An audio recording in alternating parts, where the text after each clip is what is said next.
একটা মজার জিনিস দেখাই। শুরুতেই দেখেন কারা মিছিল কইরা হিন্দু সেজা জয় বাংলা স্লোগান দেয়।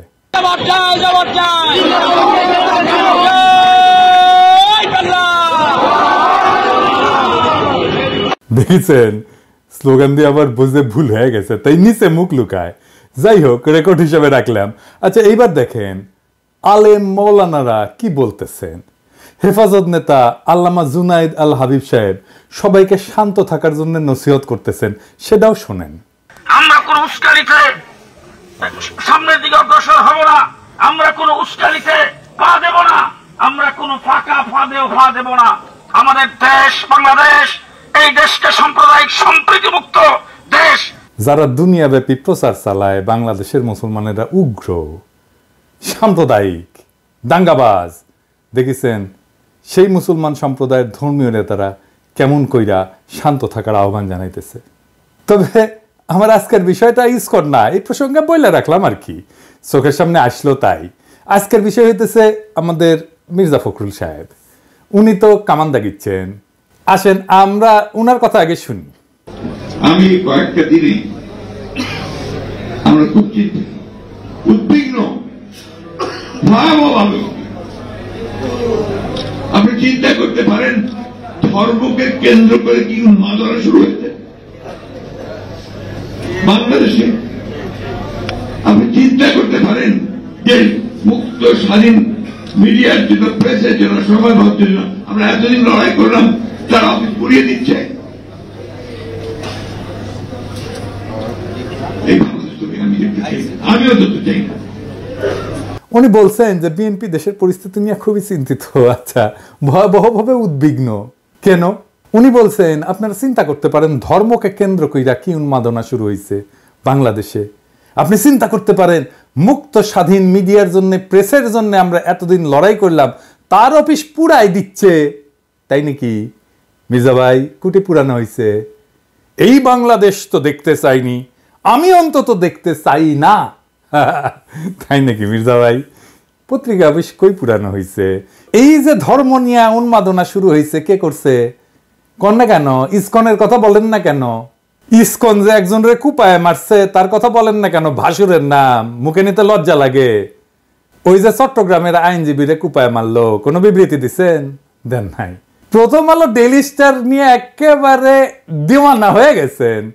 আপনি প্রধান রাজনৈতিক দলের নেতা, আপনি গেছেন চট্টগ্রামে আমাদের নিহত ভাইয়ের জানাজায় গেছেন? যান নাই। তো পত্রিকা অফিস পুরানোর কথা দেখে আমি ভাবলাম যে আমি নিজে ভুল দেখছি কিনা, তাই একটা পোস্ট দিলাম ফেসবুকে। এই যে এটা প্রায় 12,000 লাইক পড়েছে। কেউ কইল না পত্রিকা অফিসে গত এক সপ্তাহ পুরানো হয়েছে। আপনাকে মির্জা ভাই আবেগ কাজ করেছে, প্রথম আলো যখন আসছে বিবেক কাজ করে নাই। আমাদের দানব হিসাবে উপস্থাপন করবেন। আপনার বন্ধু মতি আলু কয়া দিছে নাকি? নাকি আপনার দলের কেউ কইছে? নাকি আপনি নিজে দেখছেন? দেশের সবচেয়ে বড় দলের শীর্ষ নেতা আপনি, মুরব্বী মানুষ, আপনার মুখের কথাই রেফারেন্স। আপনি সতর্ক হইয়া কথা না বললে তো মুশকিল মির্জা ভাই। উনি এখানে থামেন নাই, আরো বলছেন দুর্ভাগ্য আমাদের কিছু সংখ্যক মানুষ, তারা নিজেদের অত্যন্ত জনপ্রিয়, সবচেয়ে দেশপ্রেমিক বলে মনে করেন। খোটাটা মনে রেখেন কি দিয়ে খোটা মারতেছে। আর গোটা জাতিকে আজকে তারা বিভাজনের দিকে উস্কে দিয়ে একটা অন্ধকারের দিকে ঠেলে দিচ্ছেন। সেজন্য ওনার আলো দরকার, প্রথম আলো, বুঝাও।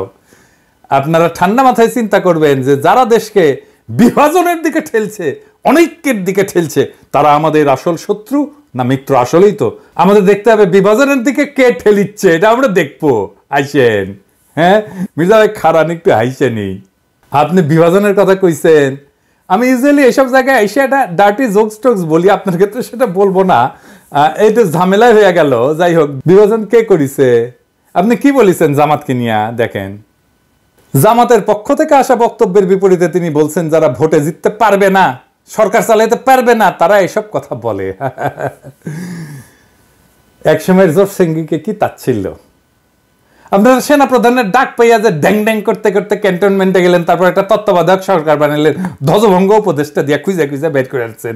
দিনে 6 বার অ্যাডাল্ট ডায়াপার বদলাইতে হয়। আমাদের জিজ্ঞেসিলেন যে কি মত আপনাদের? হ্যাঁ, ঐক্যের কথা কইছেন এখন। বাপরে, দেশের মালিক সেজে গেছেন না? ছাত্র শিবির ছাত্রদল মারপিট শুরু হইল। আপনার ছাত্র দলের চট্টগ্রামে পোলারা আমারে কমপ্লেন দিল আমার ইনবক্সে এসে যে আপনার প্রিয় ছাত্র শিবির কইরে একবার কয় আপনার প্রিয় ছাত্র শিবির কবে প্রশংসা করছিলাম ওই একটা সারিন্দা বাজায় আর কি ওই কয় আপনার প্রিয় ছাত্র শিবির আমগরে মারতেছে কিছু একটা করেন তা আমি কইলাম দুই সংগঠনকে নিয়ে বসবো এভাবে মারপিট করলে কেমন করে হবে ফ্যাসি বিরোধী দলগুলা ছাত্র শিবির ছাত্র দল দুই দলে কিন্তু রাজি হইল টাইম ঠিক হইল ছাত্র দলের প্রেসিডেন্ট সেক্রেটারি ছাত্র শিবিরের প্রেসিডেন্ট সেক্রেটারি কেন্দ্রীয় একসাথে কথা বললে টাইম ঠিক হইল আমার টাইম সকাল 5টা আমি চোখ মুছতে উঠিয়া জুম মিটিংয়ে বসলাম ছাত্র শিবিরের প্রেসিডেন্ট সেক্রেটারি আসলো ছাত্র দল আসলো না ফোন দিলাম কয় আমরা তো ট্যুর করতেছি আমি বললাম আচ্ছা ঠিক আছে ট্যুর শেষ কইরা তারপরে কইয়েন আমরা বসবুনি আবার পরে আর করলো না শুনলাম বিএনপির শীর্ষ নেতারা চায় না তো মারপিট যে হচ্ছে সেটা বন্ধ করার জন্য ডায়ালগ করতে রাজি না বিএনপি জাহাঙ্গীরনগরের ছাত্র শিবির থাকলে সেখানে ছাত্র দল যায় না আর কে কমপ্লেন করেছে যে ছাত্র শিবির কেন এটি বামেরা না করলে ছাত্র দল করেছে গত কয়েকদিন আগে জাতীয় ছাত্র সংহতি সপ্তাহ উপলক্ষে শিবিরের মত বিনিময় সহ 34টা ছাত্র সংগঠন আসলে ছাত্র দল আসেনি কিন্তু কেন মিটিংয়ে বসে ডায়ালগ করবে না আন্দোলনের সহযোদ্ধাদের সাথে আবার ঐক্য আর বিভাজনের গল্প বলতেছেন মিরেশ্বরায় জামাতের মিটিংয়ে হামলা করছেন কেন করছে আপনাদের কাছ থেকে অনুমতি নেয় নাই আপনাদের কাছে অনুমতি নেওয়া লাগবে হ্যাঁ আপনারা ঠোলা হয়ে গেছেন না সরকার হয়েছেন অনুমতি নিয়ে মিটিং করতে হবে তালুকদারি পাইছেন বাংলাদেশকে বিভিন্ন জায়গায় তো দখল শুরু করে দিচ্ছেন ওইটা নাই কই তো বিভাজন কে করছে মির্জা ভাই চুপকে সরাবে বললো ছাত্ররা আমরা সাপোর্ট দিলাম আপনারা বাগড়া দিলেন বললেন না বদলানো যাবে না আমরা বললাম নতুন সংবিধান লাগবে আপনারা বাগড়া দিলেন বললেন না পুরানাই সহি এই সরকারের ম্যান্ডেট নাই বদলাইতে পারবে না আমরা বললাম আওয়ামী লীগকে নিষিদ্ধ করতে হবে আপনারা বললেন না না না না না না আমরা নিষিদ্ধ করার কে নিষিদ্ধ করবে জনগণ তো আমরা কি জনগণ না আমরা হরিদাস পাল আমরা বললাম আওয়ামী লীগকে নির্বাচন আসতে দেওয়া যাবে না আপনারা প্রফেসর ইউনূসকে যে কয়ে আসলেন না না না আওয়ামী লীগকে নির্বাচনে আনতে হবে আসবে নির্বাচন করবে সারা দেশে একটা জাতীয় ঐক্যমত তৈরি হয়েছে ইসকন নিষিদ্ধের বিষয়ে আপনি যা বলে আসলেন প্রফেসর ইউনূসকে আপনারা চান না ইসকন নিষিদ্ধ হোক আপনি বলতেছেন বিভাজন অনৈক্য আপনি শুরু করেন আগে অনৈক্য আপনি ইন্ডিয়ারে খুশি করার জন্য আপনি আওয়ামী লীগের নির্বাচনে আনতে চান ইসকনকে নিষিদ্ধ করতে চান না ইন্ডিয়াকে খুশি করার জন্য আপনি কি ভাবছেন ইন্ডিয়া আপনাদের প্রচুর প্রেম দিবে হ্যাঁ জিয়া রহমানকে কে মারছে ইন্ডিয়া বিডিআর আর্মি অফিসারদের কে মারছে ইন্ডিয়া আপনাদের এত বছর ক্ষমতার বাইরে রাখছে কে ইন্ডিয়া আপনি কি জাতির সাথে মস্করা করতেছেন মির্জা ভাই আমরা যেটাই বলি সেটাই না বিভাজন তো আপনি করতেছেন তার মানে হইতেছে ঐক্য মানে আপনার মত মাইনা নেওয়া আপনার অনুগামী হওয়া আপনার দাসত্ব করা এটা আপনার কাছে ঐক্য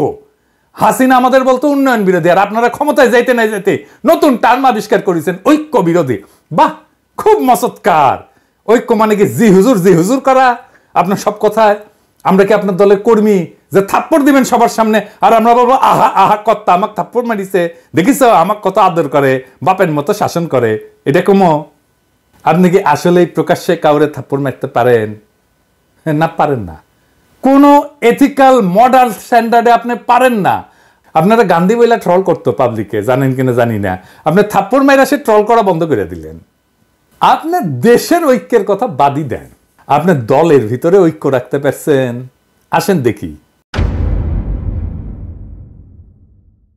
হাসিনা পলানোর পরে আপনার দলের অন্তর্কোন্দলে 19 জন নিহত হয়েছে আহত হয়েছে 556 জন আমি গুনছি এডিটর সাহেব দেখান একটার পর একটা নিউজ দেখান এডিটর সাহেব কতজন নিহত হয়েছে যোগ কইরা দেখান মির্জা ভাই আপনার নিজ দলের লোক তার সহযোদ্ধারে মারছে প্রত্যেক 5 দিনে একজন মারা গেছে প্রত্যেক দিন গড়ে 5 জনের বেশি আহত হয়েছে আপনার নিজ দলের ঐক্য নয় আপনি দেশের ঐক্য কেমনে কায়েম করবেন আমাদের অনেকের জন্য দোষ দিতেছেন আপনার ঐক্য নিয়ে কথা বলার কোনো বিন্দু মাত্র নৈতিক অধিকার আছে আপনি আওয়ামী লীগকে নির্বাচন করাবেন চুপ্পুকে রাখবেন হাসিনার সংবিধান রাখবেন ইসকনকে রাখবেন ডেইলি স্টার প্রথম আলোর মতো ভারতের 1 নম্বর অ্যাসেট বাঁচাইবেন তার পক্ষ হয়ে আমাদের উপরে ঝাঁপায় পড়বেন তারপর আবার বলবেন ঐক্য চাই না তার মানে আমাদের কোনো রাজনীতি থাকবে না আমাদের আপনার রাজনীতি করতে হবে শেখ মুজিব যেমন পাহাড়ে যায় বলছিল তোরা সবাই বাঙালি হয়ে যায় আমাদের কি সবাই বিএনপি বানাবেন আপনি আমরা তো বিএনপি করবো না রাজশাহীর যখন পলিটিক্স করতাম ছাত্র রাজনীতি করতাম তখন ছাত্র দলের এক নেতা হয়ে কইছিল যে আমরা বিএনপি করি গল্লিক হ্যাঁ, তা আমরা তো গোল্লিক খাবো না। আর গোল্লিক না খাইলে আপনি কইবেন ঐক্য নষ্ট করতেছি। হাসিনার চাইতে কোন ক্ষেত্রে ভালো আপনি? আমাদের দেশপ্রেম নিয়ে খোটা দেন মির্জা ভাই। হ্যাঁ, পিনাকি ভট্টাচার্যের কোনো দেশ নাই, সে রাষ্ট্রহীন রিফিউজি। সারা দুনিয়া আমার দেশ, আমার আলগা কোনো দেশপ্রেম নাই। আমার মাতৃভূমি, মানুষের প্রতি কর্তব্য আছে, সেই কর্তব্য পালন করি। আপনারা মন্ত্রী হবেন, সরকার বানাবেন, আমরা যেই জায়গায় ছিলাম সেখানেই থাকবো। আর আমরা যদি আপনাদের মতো ক্ষমতার কাঙ্গাল হইতাম, তাইলে আপনাদের লাঠিঝাঁটা খায়া হইলেও আপনাদের সাথে এখনো ঘষ্টাঘষ্টি করতাম। আপনারা ক্ষমতার অলিন্দে উঠতে যাইতেছেন, এমন মাহেন্দ্রক্ষণে আপনাদের সাথে সম্পর্ক নষ্ট করতাম না। এই বান্দা মানুষের পক্ষে থাকবে, এই বান্দা ক্ষমতার স্তূপে না। আপনারা আপনাদের ঐতিহ্য ধরে রাখছেন। 1975-এর 15 আগস্টের নায়কদের ওন করেন নাই, তাদেরকে ফাঁসিতে যাইতে দিচ্ছেন, ছায়া ছায়া দেখছেন। দীর্ঘদিনের জোট সঙ্গী ইসলামী দল জামাতের হাত ছেড়ে দিচ্ছেন। 2013-র 5ই মে আপনাদের কথা ছিল না আপনারা মাঠে নামবেন, আলেমরা আপনাদের ভরসায় আইসা বেঘরে মারা গেল। কোনোদিন সরি বলছেন? আমাদের পিঠে ছুরি মারবেন, এটা নতুন কি? হ্যাঁ, আমরা কেউই নিজেদের জনপ্রিয় বলে মনে করি না। আমরা জনতার কণ্ঠস্বর।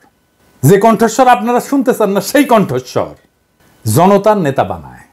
জনপ্রিয়তা জনতার কাছ থেকে আসে। যারা তার কাছাকাছি তারাই জনপ্রিয় হয়, তাদেরকেই পছন্দ করে, তাদেরকেই ভালোবাসে। আপনাদের তো আমাদের দরকার নাই। আমরা তো ক্যানন ফোডার জানেন তো, খরচাযোগ্য। মানে জানেন ক্যানন ফোডার এই শব্দটার মানে? এটা একটা সামরিক পরিভাষা। এটা খুব অল্প ট্রেনিং পাওয়া সৈন্যদের ক্ষেত্রে বোঝানোর জন্য ব্যবহার করা হয়, যারা যুদ্ধে শত্রুর কামানের গোলার আঘাতে প্রথম সারিতে মারা যাওয়ার জন্য তাদেরকে পাঠানো হয়। মানে কামানের খাদ্য আর কি। এইটা সাধারণত সেই সৈন্যদের জন্য বলা হয় যারা সংখ্যায় বেশি, কম প্রশিক্ষিত বা কম গুরুত্বপূর্ণ। তাদেরকে কৌশলগতভাবে শত্রু আক্রমণ ঠেকানোর জন্য মূল বাহিনীকে সুরক্ষিত রাখতে ব্যবহার করা হয়। মূল বাহিনীর সামনে ক্যানন ফোডাররা থাকে। এবং আধুনিক সময়ে ক্যানন ফোডার শব্দটা রূপক অর্থে ব্যবহার করা হয়, যেখানে এমন লোকদেরকে বোঝায় যাদের সহজে খরচাযোগ্য মনে করা হয়। কোনো উচ্চতর লক্ষ্য অর্জনের জন্য তাদেরকে ব্যবহার করা হয়। তাদের জীবন বা মূল্যকে যথেষ্ট গুরুত্ব দেওয়া হয় না। যেমন আপনাদের আন্দোলন সংগ্রামে রক্ত দেওয়ার সময় মাদ্রাসার ছাত্রদের লাগে, গরিব মানুষদের লাগে, গরিব মানুষের পোলাদের লাগে। তারপরে যে ক্ষমতায় বসেন আপনারা এলিটেরা, ওরা ক্যানন ফোডার। আপনার ক্ষমতায় যাওয়ার সিঁড়ি। আপনাদের প্রথম আলো আছে, ডেইলি স্টার আছে, মোদির ভারত আছে, বাইডেনের আমেরিকা আছে। আমরা কোন হরিদাস পাল?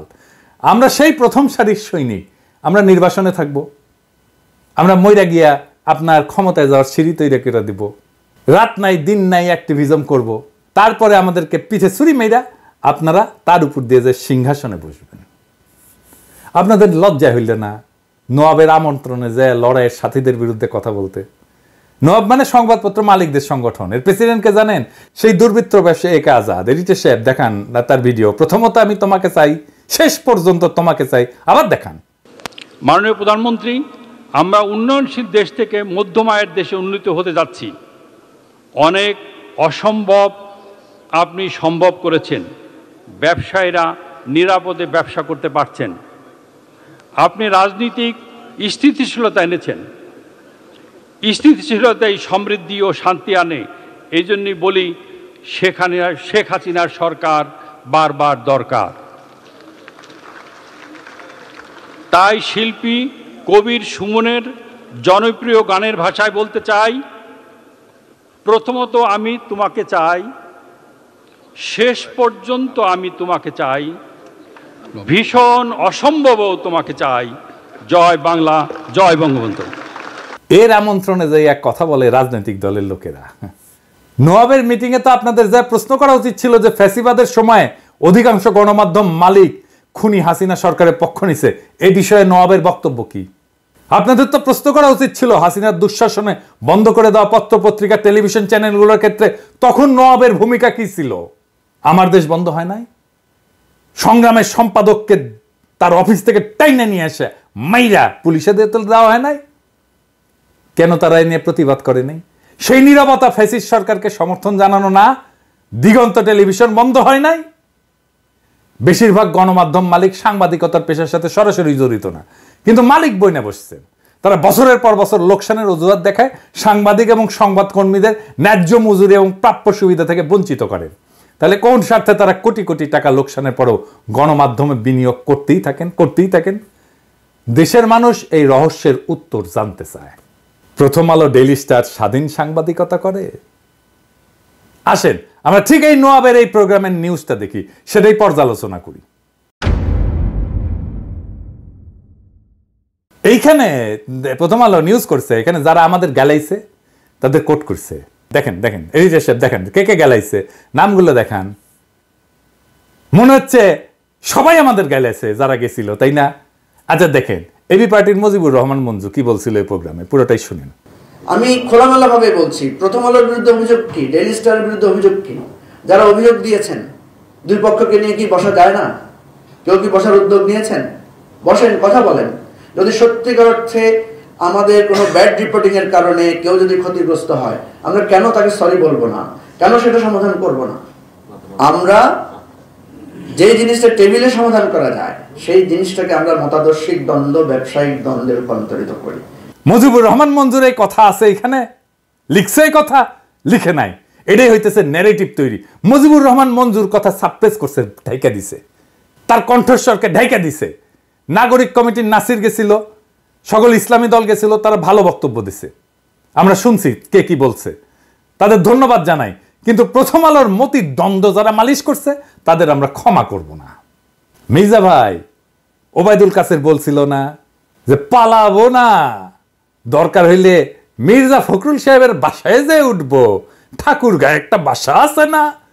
এডিটর সাহেব শোনান এটা। পালাবো না, কোথায় পালাবো? পালাবো না, প্রয়োজনে ফখরুল সাহেবের বাসায় গিয়ে উঠবো। কি জায়গা দেবেন?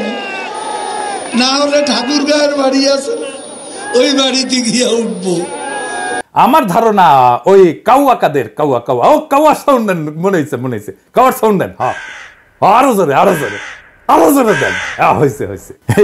আমার ধারণা ওই কাউয়া মরিয়া ভূত হইয়া মির্জা ফখরুলের কাদের চাপিছে, ওর বাসাত না, ওর কাদের চাপিছে। মির্জা ফখরুল আর এক কাউয়া হচ্ছে। ফাইনালি বিএনপি বলি, আপনারা তো ক্ষমতা নেবেন, তাই না? ক্ষমতা যাবেন সে আশাত আছেন। আমরা বিজনেসে একটা অ্যানালাইসিস করি, ভুকা বলে, ভুকা, BUCA মানে জানেন না? আচ্ছা, ভুকা হইতেছে এটা মডেল আর কি।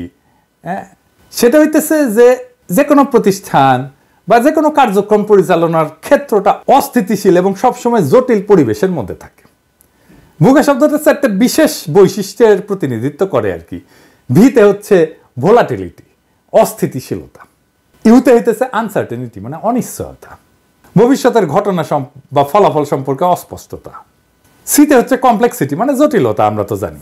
আর এতে হচ্ছে অ্যাম্বিগুইটি। এটার অ্যাম্বিগুইটির বাংলাটা হইতেছে এটা এমন একটা পরিস্থিতি যেখানে যে তথ্য আমরা পাইছি এটা অসম্পূর্ণ এবং বিভ্রান্তিকর, ফলে সঠিক সিদ্ধান্ত নেওয়া কঠিন হয়। তো যে কোনো বিজনেসে ভুকা অ্যানালাইসিসটা করতে হয়, তাছাড়া পরিবর্তনশীল পরিবেশে টিকে থাকা যায় না, দ্রুত এবং কার্যকর সিদ্ধান্ত গ্রহণ করা যায় না। এটা ছাড়া নেতৃত্বের যে দক্ষতা এটা উন্নত করা যায় না। এই ভুকা অ্যানালাইসিসটা ঝুঁকি পরিচালনা এবং সুযোগ সৃষ্টিতে সাহায্য করে। রাজনৈতিক পরিস্থিতি অস্থিতিশীল, আনসার্টেন, কমপ্লেক্স আর অ্যাম্বিগুয়াস। দুনিয়ার কখন কোথায় কি ঘটে যাবে আর আপনার ক্ষমতায় যাওয়ার স্বপ্ন দূরে সরে যাবে।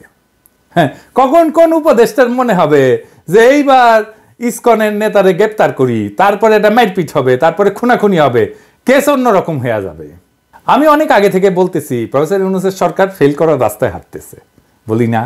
আপনাদের স্বপ্ন কিন্তু স্বপ্নদোষ হয়ে যাইতে পারে, খুব খেয়াল। তবে আপনারা প্রথম আলো নিয়ে যা করছেন, প্রথম আলোর পাশে দাঁড়াইছেন এবং আমাদের পিঠে ছুরি মারছেন, সেই জন্য আপনাদের সাথে কোনো রাজনৈতিক সম্পর্ক আর সম্ভব না। আমি প্রথম আলো, ডেইলি স্টারের সাথে যারা লতকালতকি করে তাদেরকে এলাই বা সহযোদ্ধা মনে করি না, তাই গুড লাক। আমার দর্শকদের বলি, ভয় পাবেন না, দেশের সামনে সংকট আছে, কিন্তু আমরা একসাথে পাহাড়ের মতো অটল দাঁড়ায় থাকবো মাতৃভূমির রক্ষায়। ফ্যাসিবাদ কোনো রাজনৈতিক দল তাড়ায় নাই, ছাত্র জনতা তাড়াইছে। রাজনৈতিক দল ঈদের পরের আন্দোলন দিয়া আমাদের একের পর এক বছর কাইরা নিছে। এই ছাত্র জনতা দেশকে রক্ষা করবে। রাজনৈতিক দলের কাছে দেশের নিজের ভাগ্যকে আমরা বন্ধক দেব না। নির্ভয়ে থাকেন, জিন্দা থাকতে দেশের কোনো ক্ষতি হইতে দেব না, জিন্দা থাকতে বাংলাদেশে আওয়ামী লীগকে পুনর্বাসিত হইতে দেব না, জিন্দা থাকতে বাংলাদেশে আবারও ভারতীয় আধিপত্য চালাইতে দেব না, জিন্দা থাকতে বিপ্লবকে ব্যর্থ হইতে দেব না। জিন্দা না থাকলে কোটি কোটি পিনাকি, কোটি কোটি ইলিয়াসেরা জন্ম নেবে, কোটি কোটি আপনাদের মতো বীরেরা জন্ম নেবে। এই দেশে শুধু ভীরুরাই জন্মায় না, বীরেরাও জন্মায়। ভয় পাইবেন না, আখেরে আমরা বিজয়ী হব। ইনকিলাব জিন্দাবাদ।